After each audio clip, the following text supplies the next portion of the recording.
이제 오랜 세월 이제 절집안에 있다 보니까 많은 분들께서 이런 괴로움, 또 저런 괴로움, 또 다양한 어떤 삶의 애환과 또 힘든 이야기들을 이제 오셔서 하시는 분들을 만나게 됩니다. 그런데 이런 분들이 많더라고요. 이 10대, 20대, 30대, 40대, 50대, 60대, 7, 80대를 막론하고 모든 분들이 뭐랄까 이렇게 외로움의 문제 있지 않습니까? 그러니까 고독하고 외롭다. 나는 이렇게 함께 있어도 외롭습니다. 가족이 함께 있는데 오히려 가족과 함께 있는 게 더 외롭습니다. 이런 분들도 있었고요. 몇몇 경우에 보면요. 초등학생이었는데 부모님과 함께 사는 게 너무너무 막 괴롭다고, 도망치고 싶다고 그러면서 결국에는 그 부모님을 막 뭐 요즘에 그런 사람들이 많대요. 이 초등학생, 중학생, 고등학생들 중에도 막 부모님을 뭐 심지어 아동학대로 고소를 하고 이러는 경우들이 있다는 얘기를 들었습니다. 그런데 이제 그 왜 그런가 봤더니 그 집에 가는 게 두렵고 무섭고 이제 벌벌벌 떨린다는 거예요. 초등학생, 중학생밖에 안 된 아이들이. 그러면서 이제 자신의 팔을 보여줘요. 팔에 그 어린아이가 뭘 안다고 이렇게 칼로 이렇게 그은 흔적을 보여주는 겁니다. 얼마나 괴로우면, 얼마나 힘들었으면 저럴까. 뭐가 그렇게 힘들고 괴롭지? 엄마도 있고 아빠도 있고 다 한데 뭐가 이렇게 힘들고 괴로울까 했는데 그냥 끊임없이 혼나고 공부하라고 혼나고 내 성적은, 내 능력은 이거밖에 안 되는데 더 많은 것을 너무나도 과도하게 바라고 그것을 하지 않았을 때 이게 때린다고 그러시더라고요. 이게 지금 시대가 어느 시대인데 이게 부모님이 자식이 내게 아니거든요. 이제는 아무리 부모님이라고 해도 옛날에는 사랑의 매일에서 때리잖아요. 근데 지금은 그게 이제 사회적으로도 그래서 안 되잖아요. 근데 아이 땅 문제도 아니고 아이가 정말 잘못해서도 아니고 성적 때문에 맞는다는 게 이해가 안 되더라고요, 처음에는. 그래서 정말 그럴 수가 있나 싶을 정도로 참 너무 가슴이 아팠던 적이 있었거든요. 그러면서 정말 이렇게 너무 가족이 있어도 따뜻하지가 않는다는 거예요. 혼자 있는 것 같고 이 세상 속에 뭔가 이 세상이 공포스럽고 뭔가 이제 혼자 있는 것 같은 그런 어떤 무서움과 두려움 속에 이렇게 있다라는 그런 아이 이야기도 들었었고요. 그러면 이게 이제 사랑하면은 해결될까? 꼭 그렇지는 않더라는 거죠. 사랑하는 사람도 마찬가지고 또 결혼해서도 마찬가지고 이게 어찌 보면 제일 좀 비참한 것이 결혼해서 행복해야 되는데 그 함께 사는 사람이 있는데도 불구하고 나는 뭔지 모르게 외롭다, 고독하다 이제 이런 얘기를 하는 분도 계시죠. 또 이제 요즘 보면요. 이 회사에서 이제 느지막이 퇴직을 앞두고 있는 분들이나 뭔가 회사에서 나도 모르게 이렇게 자꾸 눈치가 보여서 내가 스스로 나가야 되나? 이런 거에 막 이렇게 압박감을 느끼는 분들, 그리고 젊었을 때 내가 막 잘 나갈 때는 좀 괜찮았는데 지금 이제 막 퇴직할 때가 되니까 뭔가 모르게 쉽게 말해 잘 나갈 때는 그렇게 많은 사람들이 나한테 막 잘하고 하더니 내가 이제 힘없어지니까 왠지 나를 무시하는 것 같은 이런 것들을 느낄 때 와, 뭔가 막 이렇게 막 실망감, 좌절감, 절망감 이런 것들을 느낀다 그래요. 근데 우리가 살다 보면 문득 자신이 뭔가 남들에게 주목받고 뭐 잘 나가고 아니면 일이 바쁘고 정신이 없고 그럴 때를 빼면요. 누구나 근원적으로 좀 고독감, 홀로 된 것 같은 어떤 외로움 이런 것들을 많은 사람들이 느껴볼 거예요. 또 꼭 그렇지 않더라도 홀로 이렇게 훌쩍 여행을 떠나서 혼자 여행지에 이렇게 있을 때 왠지 모를 이 외로움, 적적함 이런 것들에 이렇게 좀 몸서리 쳐보기도 하잖아요. 그런데 이 외로움이 올 때 많은 사람들은 벗어나려고 했습니다. 외로움을 피해서 도망칠 곳이 없을까? 나의 이 헛헛한 외로움을 충족해 줄 무언가를 찾아 나섭니다. 어떤 사람을 만나면 좀 괜찮아질까 해서 사람들을 만나서 건수를 만들고 술자리를 만들고 다양한 어떤 모임을 찾아가고 한단 말이죠. 그런데 문제는 그렇게 열심히 노력해서 이곳저곳을 찾아다녀도 그 근원적인 외로움은 충족되지가 않습니다. 대부분의 사람들은 이 외로움과 고독을 만날 때 그것을 피해 도망갈 곳을 찾습니다. 혹은 우리가 소울메이트를 그리워하죠. 나의 이 외로움을 완벽하게 충족해 줄 수 있을 만한 내 영혼의 단짝이 어딘가에 있을 거야 해서 그 영혼의 단짝을 찾기도 합니다. 또 그 영혼의 단짝에게 그런 어떤 충족감을 느끼지 못할 때는 뭔가 또 다른 무언가가 없을까? 내가 일을 좀 매진하면 이게 없어질까? 아니면 뭔가 다른 취미 생활을 하면 없어질까? 라는 생각을 가지고 그런 것들을 찾아 놨습니다. 이 외로움을 극복하려고 했습니다. 여기서 성공적으로 도망쳐서 이 외로움이라는 느낌, 감정에서 벗어나기를 바래요. 그러면 이 외로움이라는 고독이라는 감정은 우리가 도망쳐야 하는 감정일까요? 벗어나야 하는 걸까요? 제가 인도 히말라야를 여행하면서 만났던 사람들 중에요. 어떤 분을 만났는데 정말 이제 제가 처음 히말라야를 트레킹을 이제 도반 스님들과 갔었다가 만났던 사람들의 기억이 자꾸 남아서 그 다음에 제가 몇 년 후에 제 혼자 이렇게 오랜 기간 동안 좀 다녔었거든요. 그런데 이제 히말라야에서 한 달, 두 달 혼자 이렇게 걷다가 내려왔다는 사람을 만났는데요. 막 덥수룩한 수염에 씻지도 않은 얼굴에, 그런데 그 덕지덕지한 모습이지만 뭔지 모를 막 이런 표현 어떨까 모르겠어요. 뭔가 정말 이렇게 어떤 신을 보고 온 것 같은 느낌? 이제 이런 식의 표현을 시적으로 한번 해보기도 했었는데, 야, 정말 히말라야에서 한 달, 두 달 살다가 내려온 사람의 모습을 보면서 몰골은 꾀죄죄한데 너무나도 막 자유롭게 느껴지는 거예요. 근데 그 사람에게서 어떤 얘기를 들었냐면요. 자신도 처음에는 이렇게 홀로 떠나는 여행, 혼자 막 설산에 오랜 세월을 혼자서 막 산에 들어가서 있다가 내려오고 자신도 이러리라고는 생각을 못 했다는 거예요. 옛날에는 자신도 여러 명과 함께 가는 여행을 즐겨 했다는 거죠. 근데 언젠가 혼자 여행을 갔는데 너무 외로워서, 혼자 여행을 가니까 너무 외로워서 죽을 것처럼 외롭더래요. 그래서 막 이 사람 저 사람 여행지에서 만난 사람들을 막 포섭해가지고 모아서 같이 다니고 막 했다는 거예요. 그런데 여행자들과 함께 또 다녀보니까 그게 또 서로 맞춰야 되고 서로 생각이 다 다르니까, 여행 스타일이 다르니까 그게 또 쉽지 않더라는 거죠. 그래서 야, 안 되겠다. 내가 혼자 다니는 것이 좋겠다 하는 생각을 가지고 다시 혼자서 아무도 없는 곳에서, 이제는 사람들 만나는 게 좀 그렇다 해서 혼자 여행을 아무도 없는 곳에서 오지에서 해봤다는 거예요. 그런데 그때 이제 제일 걱정이, 이게 너무 외로울 텐데 혼자서 저 먼 곳을 떠나서 한 달 가까이 이렇게 오지로 여행을 떠나면 너무 외로울 텐데, 그게 걱정이더라는 거예요. 그런데 문득 야, 내 인생에 한 번 정도 어차피 외로움의 문제가 나를 힘들게 한다면 한번 죽도록 외로워해보자. 죽도록 고독 속으로 뛰어들어가 보자.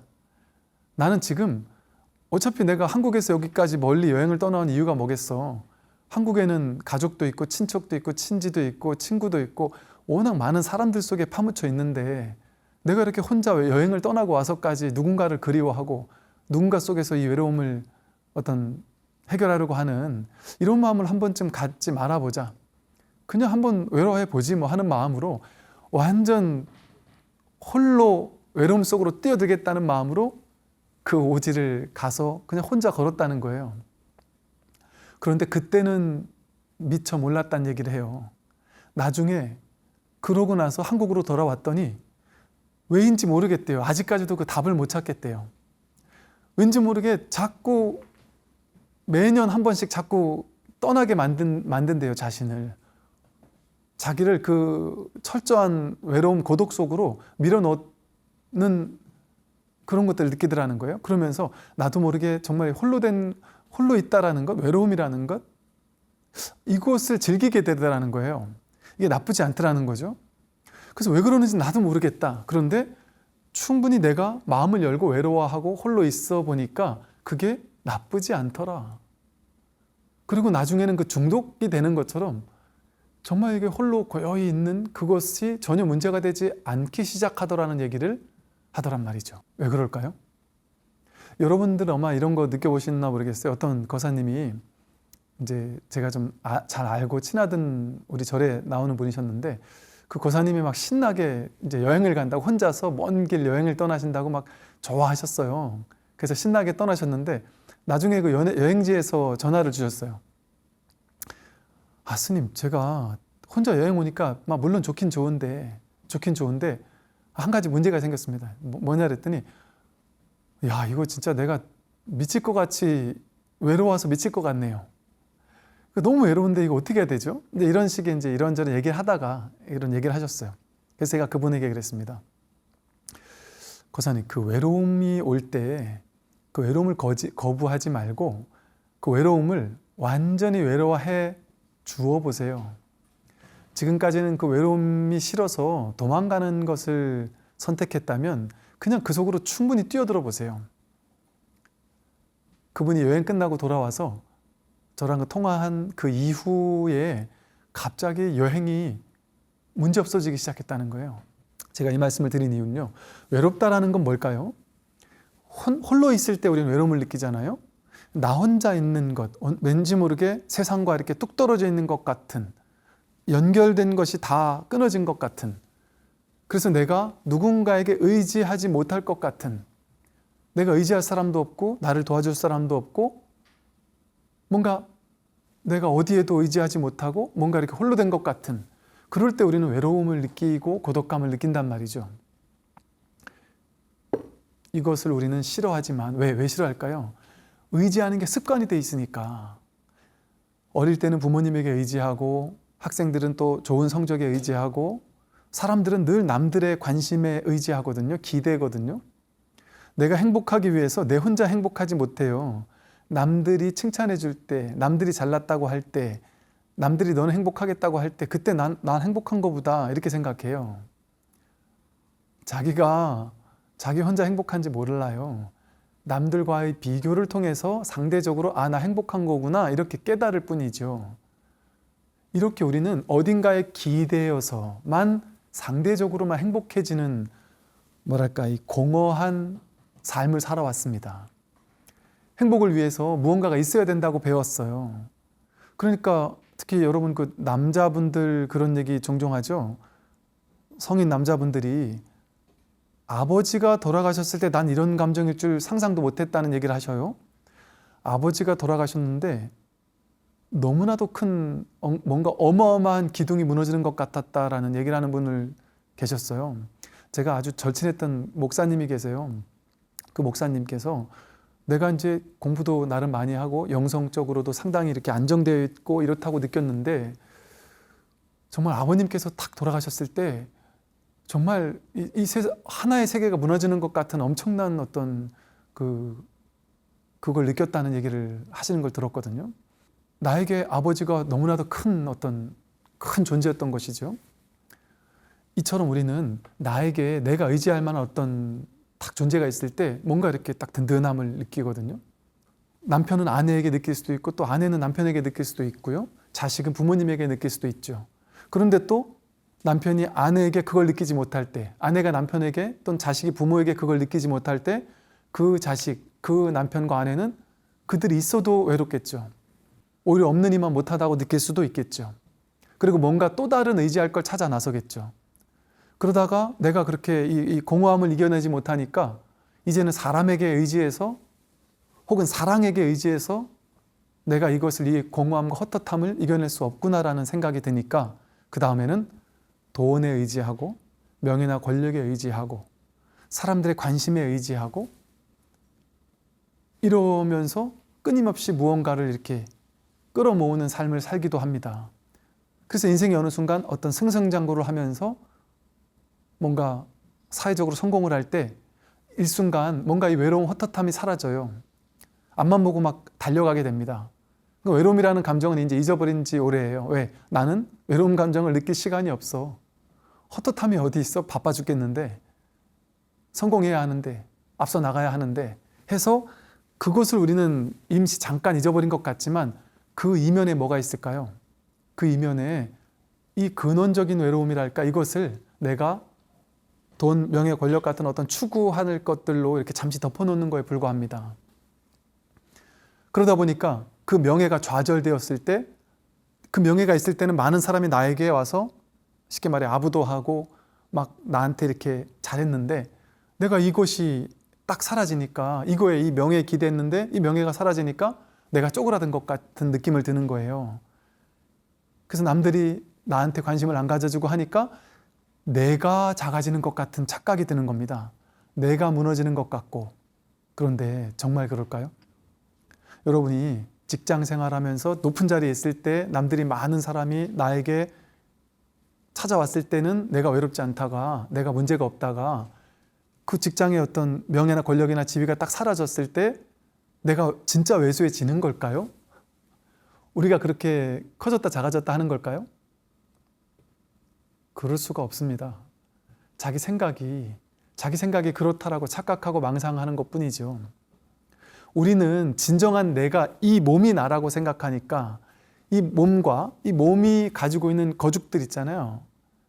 내 몸, 내 능력, 내 명예, 내 권력, 내 돈, 내 재산, 내 위치, 지위, 내 자동차, 내 사람들, 이걸 나라고 여기는 동일시, 그 동일시를 진짜라고 착각해 왔던 겁니다. 나다 하는 것과 내 것이다 라고 하는 것, 그걸 진짜라고 착각하는 거예요. 그러다 보니까 그것이 내 거가 잔뜩 있을 때 잠시 뭔가 꽉 찬 것 같은 느낌이 드는 거예요. 거기 기대어 의지하면서 있을 때. 근데 그것은 거짓된 거거든요. 왜 그럴까요? 그게 사라질 때 우리가 무너지는 것 같잖아요. 내가 무너지는 것 같잖아요. 내가 왜소해지는 것 같고 내가 무너지는 것 같잖아요. 홀로 있을 때, 아무도 나를 찾는 사람 없을 때 고독사를 하잖아요. 고독해서 죽을 것 같잖아요. 그거는 나를 둘러싸고 있던 이 내 거, 나와 내 거라는 것들, 그게 진실하지 않다는 겁니다. 실제가 아니라는 거예요. 임시입니다, 임시. 내가 나의 정말 천생연분의 가장 아름다운 단짝을 찾았어. 나의 소울메이트를 찾았고 그 사람과 결혼을 했어. 좋습니다. 그걸 하지 말라는 게 아니죠. 그 속에서 잠시 기대는 것도 좋습니다. 그런데 많은 사람들은 그렇게 완벽한 사람을 만나거나 또는 완벽한 나의 자식을 낳거나 했을 때 그들에게 집착을 하고 의지를 하거든요. 서로가 의지하고 의지가 나아가서 집착이 되고, 또 그 집착이 왜곡되게 되면 아까 앞서 말했던 것처럼 부모가 자식에게 이렇게 커야 해, 이렇게 살아야 해, 너는 나를 이런 방식으로 사랑해야 돼, 이렇게 뭔가를 자꾸 내가 원하는 것을 상대방에게 자꾸 요구하게 되죠. 그게 충족돼야지만 내가 완전해질 거라는 생각이 드니까. 정말일까요? 그 외로움이라는 감정은요, 조금 그 근원적인 감정과 좀 맞닿아 있달까요? 우리가 어딘가에 의지하려는 마음 있잖아요. 우리는 계속 그 의지하는 의존적인 마음으로 살거든요. 그런데 나의 진정한 본래 모습은 의지할 필요가 없는 존재입니다. 우리는 의지해야지만 든든하고, 누군가가 있어야지만 뭔가 큰 기둥이 있는 것 같고, 돈과 명예와 권력이 있어야지만 내가 뭔가 힘이 있는 사람 같고, 그거는 자기 생각일 뿐입니다. 완벽하게 그것은 하나의 생각이고 분별일 뿐입니다. 그게 있어야지만 여러분이 온전한 존재가 되는 것이 전혀 아니다. 전혀 그렇지 않습니다. 이 몸이 내가 아니기 때문에 그래요. 느낌, 생각, 감정, 의지, 의식, 오온이 내가 아니고요. 내 것, 내 명예, 내 권력, 내 지위, 내 사람 이런 게 내가 아니에요. 그건 임시로 왔다 가는 거예요. 잠깐 왔다가 인연이 닿으면 가는 겁니다. 여러분 사랑하는 사람 내가 선택해서 내가 사랑했고 떠나가지 않으니까 떠나가지 않을 것 같잖아요. 그 사람이 원한다고 혹은 내가 원한다고 오거나 가지 않아요. 이 우주 법계가 허락했을 때 오고 이 우주 법계가 인연 따라 허락해 줬을 때 갑니다. 버스를 타고 가다가 차를 타고 가다가 1초만 늦었어도 교통사고 나서 죽을 뻔한 일이 얼마나 많아요, 우리 인생에는. 그게 법계가 허락을 하지 않으면 내가 죽지 않는 거예요. 그 사랑하는 사람이 언제 떠나갈지 우리 알 수 있을까요? 알 수 없습니다. 그러면 지금 내가 이 사람에게 의지해서 이 사람이 있으니까 내가 행복해라는 게 진짜 영원한 행복이 맞을까요? 그 사람이 사라지면 무너지는 행복이잖아요. 내 건강이 무너지면 무너지는 거잖아요. 젊음이 없어지면 무너지는 거잖아요. 그건 진정한 행복이라고 할 수 없습니다. 진정한 내가 아니죠. 제가 아까 외로움이라는 감정은 좀 근원적인 감정이라고 했고요. 아까 그 여행을 떠났던 그 사람이 이상하게 나도 모르게 왜 그런지 모르겠다. 이 외로움이라는 이 속에 뛰어드는 게 나쁘지 않다. 오히려 뭔지 모르게 좋은 느낌 뭐 이런 것들을 느낀다는 얘기를 하는 사람이 있다고 했죠. 정말 그렇습니다. 외로움 속에 한번 뛰어들어 보세요. 그걸 거부하지 말고 그 속으로 한번 들어가 보세요. 억지로 그를 찾아서 그럴 필요는 없지만 내가 외로움의 문제 때문에 괴롭다면 그 속으로 한번 뛰어들어 보라는 것이죠. 그런데 이 외로움이 어떤 외로움이냐? 어딘가에 의지하지 않을 때 오는 감정을 얘기하는 거예요. 홀로있음, 진정한 홀로있음은 뭐가 진정한 홀로있음이냐면요. 누군가에게 의지하지 않아도 나는 자유로울 수 있어요, 사실. 나는 당당할 수 있습니다. 완전해질 수 있어요. 소울메이트가 없어도 나는 완전해질 수 있어요. 이미 완전합니다. 어떤 사람이 없어도 온전히 우뚝 설 수 있고요. 돈이, 명예와 권력이, 지위가 내 것이라고 하는 그 많은 것들이 있어야만 내가 당당하고 든든한 게 아니에요. 그게 없을 때도, 그러니까 이 진정한 홀로있음이라는 것은요, 몸만 홀로 있다고 홀로 있는 게 아닙니다.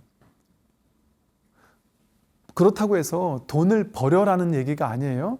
내가 돈에서부터 호젓하게 홀로 있어라는 얘기는 돈을 버리라는 얘기가 아니에요. 쓰레기통에 갖다 버리라는 얘기가 아니라 돈이 있어도 돈에 걸리지 않는, 매이지 않는 정신, 그게 있으면 돈으로부터 자유로운 거예요.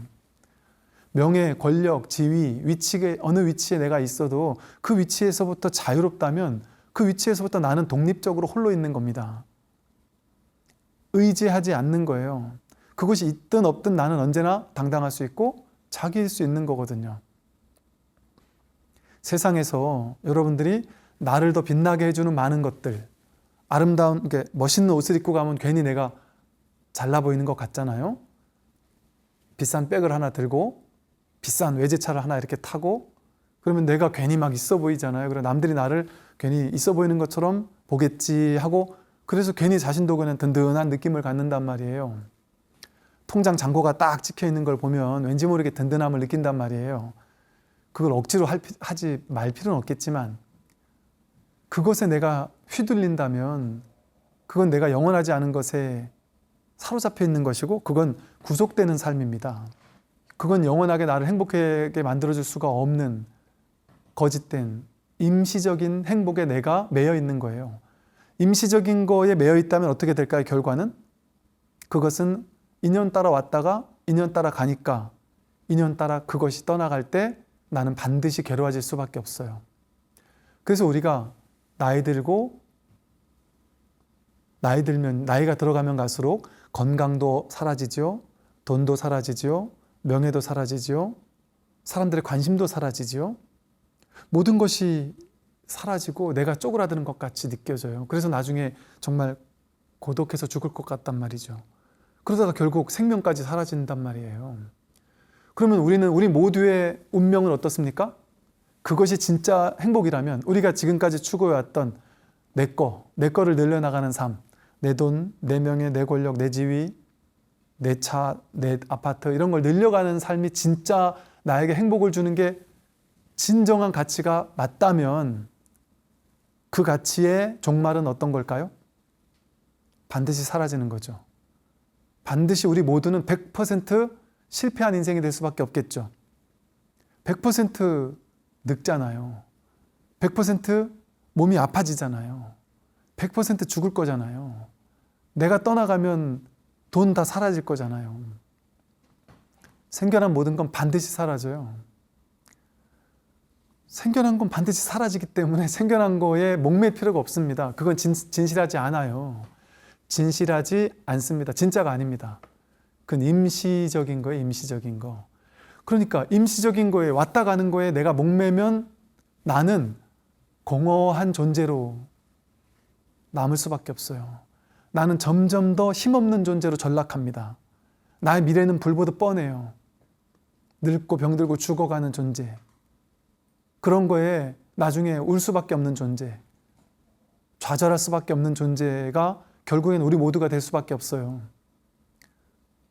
그런데 그 허망한 것을 향해서 우리는 다 죽도록 달려가죠.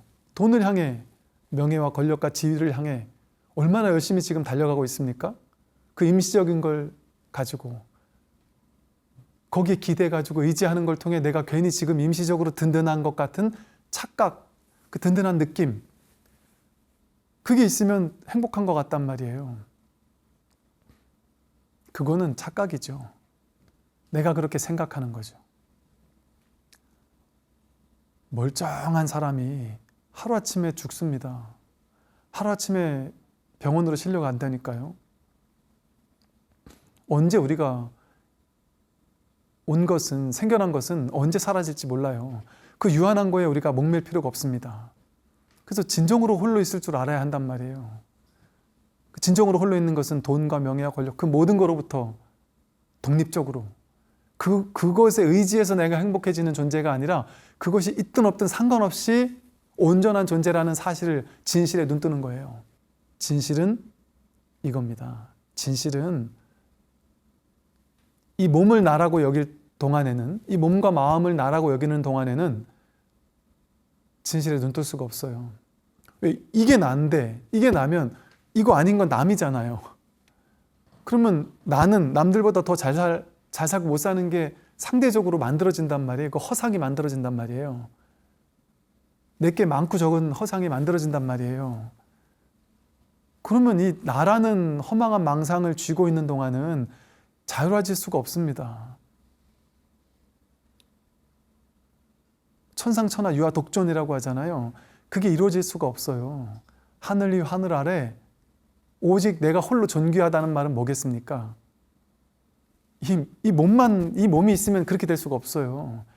이 몸이 내가 아니다라는 사실을 깨닫게 되었을 때, 몸과 마음이 내가 아니다라는 사실을 자각하게 되었을 때, 진실에 눈뜨게 되었을 때, 그때 비로소 모든 문제가 단박에 해결을 봅니다. 뻔하잖아요. 제가 지금 말씀드린 것처럼 내가 지금 그렇게 목숨 걸고 이걸 가지려고 달려왔던 그 모든 것들은 사람이든 물질이든 소유물이든 그 모든 것들은 왔다 가잖아요. 그것도 내가 노력하면 오고 내가 노력 안 하면 가는 것 같지만 아니죠. 다 나는 건강하고 싶은데 건강은 지가 가고 싶을 때 가요. 내가 가라고 안 해도. 돈도 마찬가지예요. 벌고 싶다고 벌어지지 않아요. 우리가 착각하는 거예요. 내가 열심히 하면 벌 수 있고 내가 열심히 안 하면 못 벌겠지. 착각이라니까요. 자기 생각이에요. 인연 따라 죽어라고 벌려고 해도 안 벌리는 사람은 희한하게 안 벌려요. 나에게 달린 일이 아니에요. 이 몸뚱이, 이 에고 아상에 달린 일이 아닙니다. 내가 그렇게 생각하며 살아온 것이지. 이 모든 것들을 진짜라고 여겨서 그거를 내가 취하는 걸 통해서 내가 행복해질 수 있을 거라는 착각, 그거를 많이 가지면 나는 외롭지 않을 거라는 착각, 그게 나를 뭔가 든든하게 만들어줄 것 같다라는 착각, 완벽한 착각입니다. 진정한 소울메이트는 진정한 자기를 발견하는 거예요. 진정한 자기를 확인하는 길. 그게 아니고서는 영원한 답은 없습니다. 완전한 해답은 이 길 아니고서는 없단 말이에요. 그래서 우리가 사실은 이 진정으로 뭐랄까, 이 근원적인 자기를 발견하기 위해서는 이 외로움이라는 감정이 아주 좋은 감정이에요. 근원적인 감정이에요. 그런 감정을 외면할 필요가 없습니다. 그 속으로 뛰어들어야 된다. 그리고 그 속으로 뛰어들어서 그것과 완전히 하나가 될 때 비로소 어딘가에 의지해가지고 내가 자유로워지고자 하는 그 착각을 벗어날 수 있어요. 의지하지 않아도 되는구나. 그래서 이게 불교에서는 무의라는 말을 써요. 어디에도 의지하지 않는, 무의, 진인 이런 말도 쓰고요. 어디에도 의지하지 않는다. 또 무의, 무주, 어디에도 머물지 않는다. 어디도 머물러 있으면 거기에 기대게 되고, 그랬을 때 완전한 자기를 발견할 수 없다는 거죠. 그래서 제가 이제 종종 이런 얘기를 쓰곤 했어요. 우리를 이롭게 해주는, 우리를 깨어나게 해주는 사람을 이 중생 세간에서 딱 깨어나게 해주는 아주 이로운 공부가 두 가지가 있다. 삶에 아주 중요한 공부가 두 가지가 있다. 이로운 두 가지가 있다. 해서 이로움이 두 가지가 있는데 그 이로움의 이자를 숫자 2를 써서 이로움 이렇게 표현을 해봤어요. 그 이로움의 첫 번째는 외로움이고요. 그 이로움의 두 번째는 괴로움입니다. 외로움을 통해서 그 모든 거로부터 내가 딱 홀로될 때, 그 모든 거로부터 독립적인, 독자적인 어떤 자각이 깨어날 때, 그래서 어디도 의지하고 기대려고 하지 않을 때 진정한 자기를, 그 어디에도 구속되지 않는 진정한 자기를 발견하게 된다. 또 괴로움도 마찬가지입니다. 우리를 깨어나게 하는 것은 바로 괴로움이란 말이에요. 인간계는 고해바다라고 하잖아요. 인간계의 구조는 100% 고해바다라는 이 괴로움 해탈 시스템에 딱 최적화되어 있어요. 여러분의 인생은 태어날 때부터 죽는 그 순간까지 괴로움이라는 어떤 그 시스템, 그것이 적재적소에 딱 학교 1학년, 2학년, 3학년 올라가듯이 괴로움이 착착착착 내 인생의 적재적소에 펼쳐져 있어요.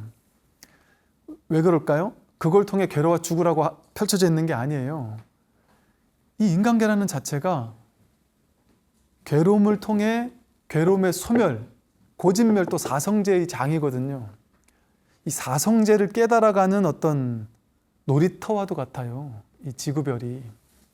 고진멸 또 괴로움과 괴로움의 원인이 무엇인지, 괴로움을 소멸하는 길, 그래서 결국 괴로움을 소멸하게 되는 자유로운 진정한 삶, 진정한 해탈의 삶, 열반의 삶, 그걸 깨닫는 게 인간계의 근원적인 목적이에요. 우리가 가야 할 길이 바로 그 길이란 말이죠. 그 길은 어떻게 갈까요? 행복한 사람은 그 길을 못 가요. 행복하기만 한 사람은 다 못 가진 않지만, 괴로움이 왔을 때, 절망이 왔을 때, 너무나도 큰 괴로움과 절망과 아픔과 상처를 막 나를 공격해 올 때, 나를 엄습해 올 때, 그 괴로움에서 벗어나야 되겠다라는 막 몸서리쳐지는 그 괴로움을 벗어나고자 하는 발버둥을 친단 말이에요. 여러분이 예를 들어 나는 종교는 절대 안 믿어, 불교는 더 안 믿어 하고 여기던 사람들 절대 안 믿죠. 계속 안 믿어요. 그런데 그러던 사람이 믿는 한 가지 경우의 수가 있습니다. 뭘까요? 죽도록 괴로워지고 나면. 저한테 그래요. 스님, 제가 옛날 같았으면 절대 불교 안 믿었을 겁니다. 스님 법문 유튜브에서 절대 안 들었을 겁니다. 그런데 내가 괴로워 죽을 것 같으니까 지푸라기라도 잡는 심정으로 뭐든지 찾아 듣게 되대요. 그렇게 한번 자기가 깨지는 거예요. 왜? 괴로움이 없었으면 자기를 깨고 나오질 못해요. 마음을 열지 못해요. 괴로움을 깨고자 하는 이 진실의 마음을 열지 못합니다. 근데 괴로움이 그걸 가능하게 만들어요. 자기를 깨고 나오게 만듭니다. 이처럼 큰 괴로움이 있을 때 그 괴로움을 통해서 우리가 한 단계 성장할 수 있고, 그 괴로움을 소멸하는 깨달음의 길, 진리의 길을 걸어갈 수 있게 되는 거죠. 그래서 우리가 괴롭다라는 것은 당연한 일이에요. 당연한 일. 괴롭지 않고 늘 승승장구만 하는 사람은 아마 좀 복이 없나 봐요. 아마 복이 없는 사람이 그럴 거예요. 복이 없는 사람은 계속 승승장구 하겠죠. 그러나 우리가 인간계 한번 어렵게 나왔는데 복이 있는 사람이면 인간계의 이 괴로움과 괴로움 소멸 시스템, 이 사성제 시스템, 그래서 이 열반 해탈로 가는 거기에 그 효과를 봐야지요.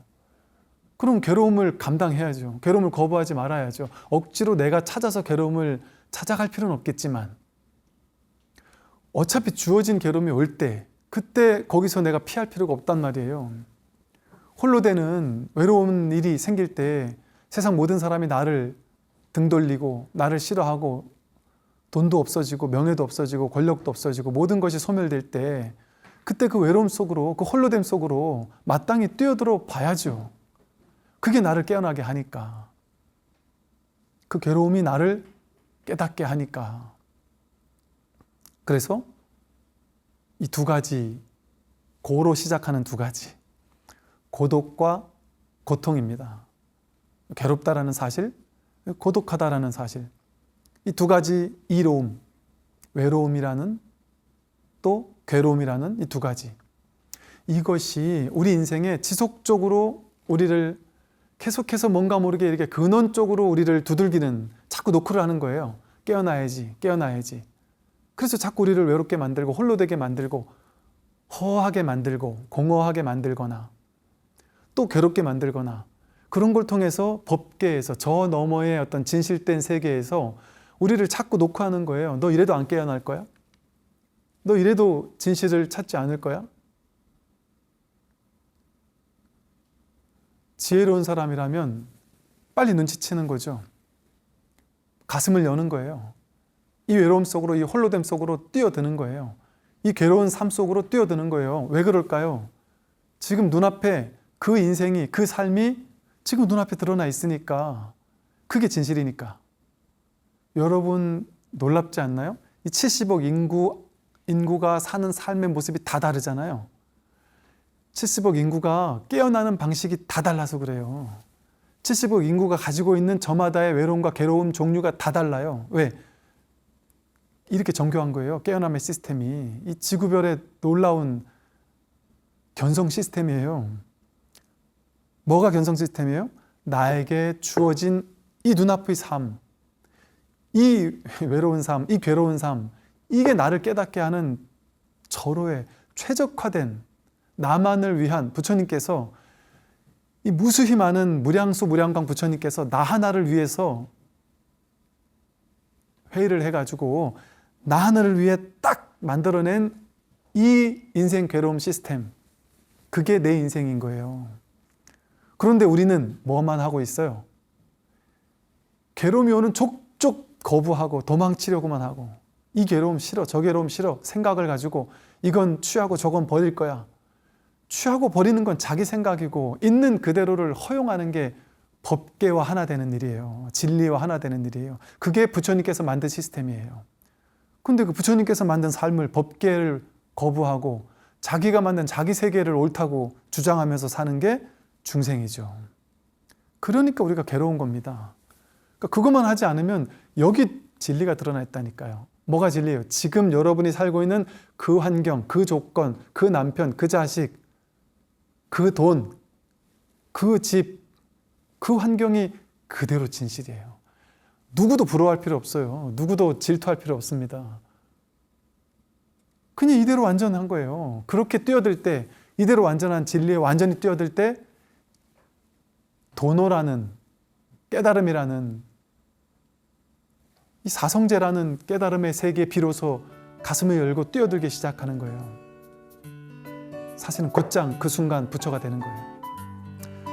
네, 오늘 여기까지 말씀을 드리도록 하겠습니다. 오늘 이야기 듣느라고 고생 많으셨습니다. 네, 성불하십시오.